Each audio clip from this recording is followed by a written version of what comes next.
This Family Life News podcast is made possible by the support of listeners like you.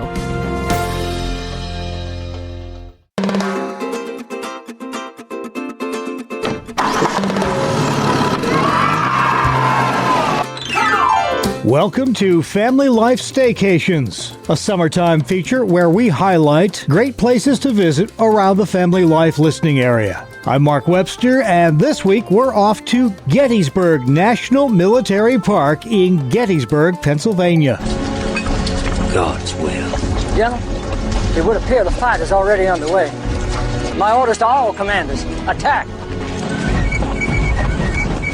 A scene from the 1993 movie Gettysburg. It's been called the bloodiest battle fought on American soil, and the pivotal three-day battle between Union and Confederate troops in July 1863 still has much to teach us about our nation's history. And those lessons are brought to life at the Gettysburg National Military Park, where Jason Martz is a public affairs specialist. The Battle of Gettysburg was fought over 3 days, and judging by all that the park has to offer, it seems like it could take that long just to really do a visit there justice. Yeah, the battlefield here is more than 6,000 acres, and that's just what the National Park Service has jurisdiction over. In totality, the battlefield is actually much larger than that because it actually includes the town of Gettysburg. The soldiers would fight there.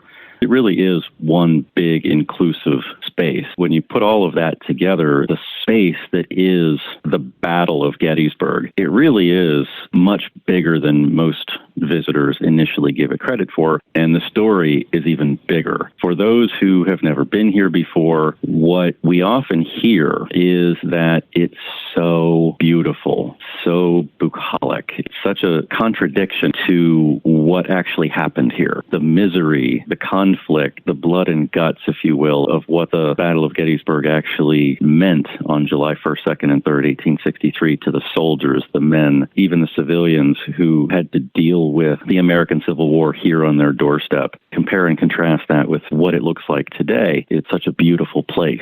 Visitors, when they first get here, are awestruck by two things. One, it's much bigger than they thought it was, and its overall beauty. If you're going to do it correctly, you shouldn't plan to do Gettysburg by just passing through. Plan to do Gettysburg with maybe 1 or 2 days at the minimum. 2 or 3 days is even better because we not only have the battlefield, but the town itself. There's just so many things to see, so many things to do. If your heart is really into absorbing the stories and the history and the appreciation of American history, this really is one of those places that should be on your bucket list. Mm-hmm. Can't really do all of that justice, but we'll do our best to hit some of the highlights. And one of them that most people are at least somewhat familiar with is Lincoln's famed Gettysburg Address, which I really like how your website put this so well, transformed Gettysburg from a place of death and devastation to the symbol of our nation's new birth of freedom. Yeah, that's easily one of those moments that transformed the United States, and we're still talking about it today. And that moment comes a number of months after the battle is over. The town of Gettysburg is still recovering from this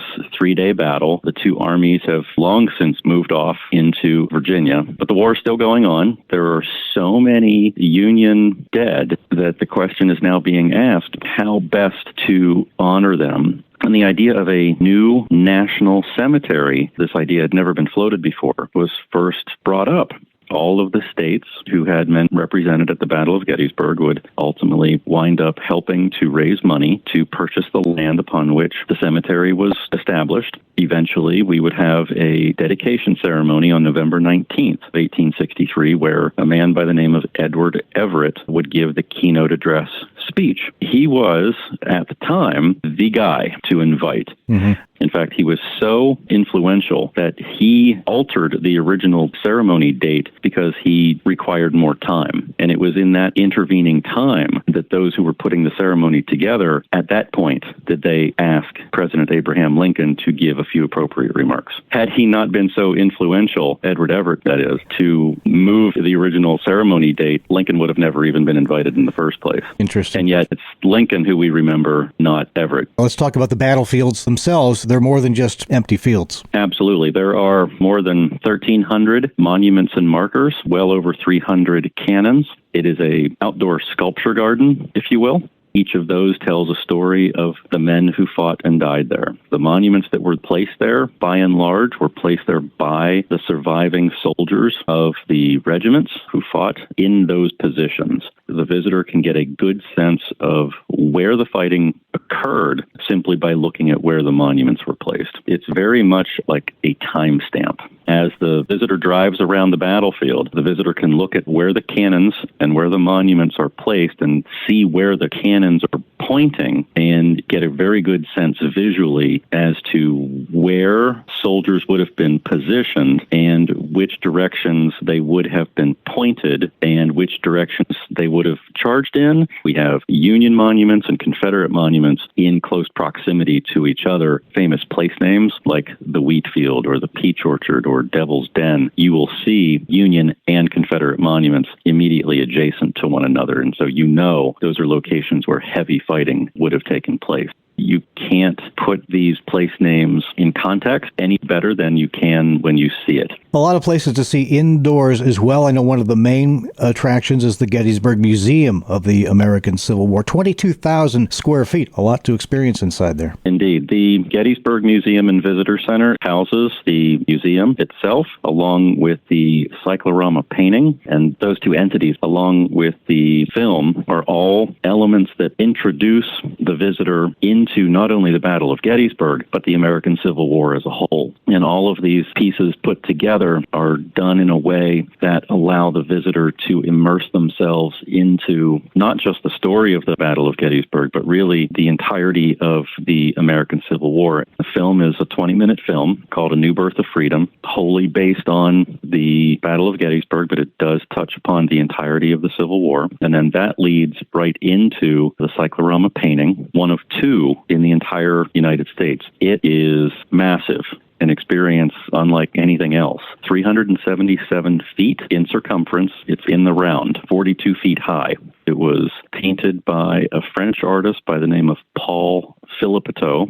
It took more than a year to complete, and he had an entire team of painters working on this particular project. It has a diorama in front of it, so it has this 3D feel to it. There's a light show and a narration that goes along with it, and it makes you feel like you're right in the middle of the scene. And the scene that it portrays is that of Pickett's Charge, which is the climactic charge by the Confederate Army on the afternoon of July 3rd. You get all of that in the Museum and Visitor Center. One aspect of Gettysburg that might not be as familiar to some is its link to President Dwight Eisenhower. Tell us a little bit about that. Absolutely. One of the hidden gems of Gettysburg is immediately adjacent to the battlefield, the Eisenhower Farm. It is a National Park Service site, Eisenhower National Historic Site, the only home that Dwight and Mamie Eisenhower ever owned.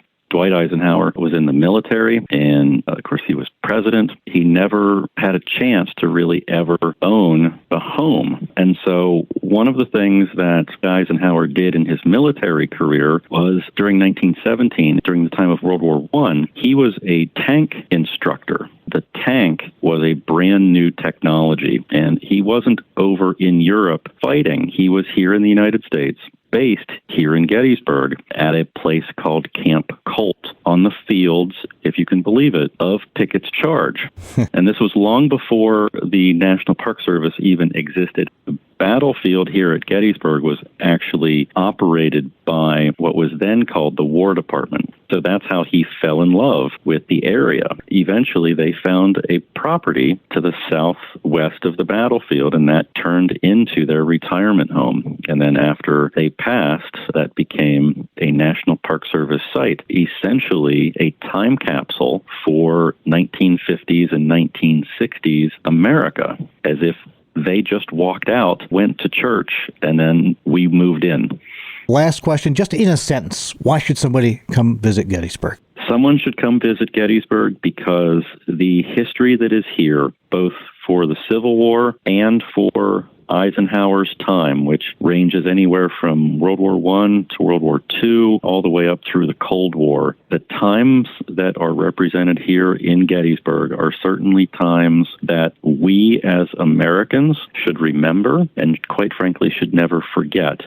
But these are also times that as we move forward, we should also remember, because we should not ever try to repeat them. This has been Family Life Staycations, a weekly summertime feature highlighting great places to visit around the Family Life listing area. Please join us again next time as we hit the road again for another Family Life Staycation. Thank you for listening to this Family Life News podcast. If you've been encouraged by what you've heard, please share it with others and click the subscribe button to automatically receive future episodes. Family Life is a listener-supported ministry. Podcasts like this are made possible by your financial partnership. Find out more at familylife.org.